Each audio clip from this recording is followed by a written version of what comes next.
Aluminium. Yes. So aluminium గురించి దీంట్లో వంట చేయొద్దు, వంట చేస్తే మన బాడీకి హార్మ్ అనేసి చాలా వీడియోస్ అవి అన్ని చూస్తూ ఉంటాం. అయితే నేను చెప్పేది ఏంటంటే aluminium also safe.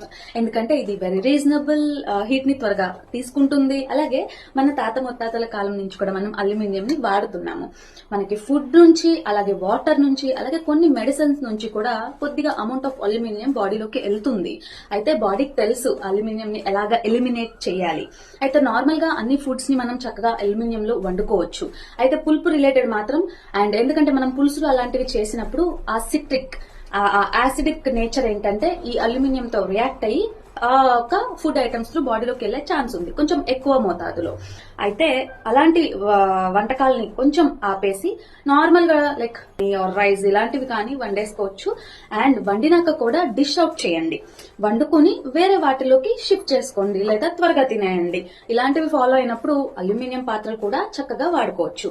Be cautious. Tomato, చింతపండు పులుసు, నిమ్మకాయ అండ్ ఉసిరి ఇలాంటి పులుపు రిలేటెడ్ వెనిగర్ ఇలాంటివన్నీ వేసేటప్పుడు అల్యూమినియం పాత్రలు వాడకుండా నార్మల్ గా డే టు డే లైఫ్ మంచి మంచి ఫుడ్ ఐటమ్స్ కుక్ చేసుకోవడానికి అల్యూమినియం కూడా మంచిదే. మరి అల్యూమినియం వాడుతున్నారా? కామెంట్ చేయండి.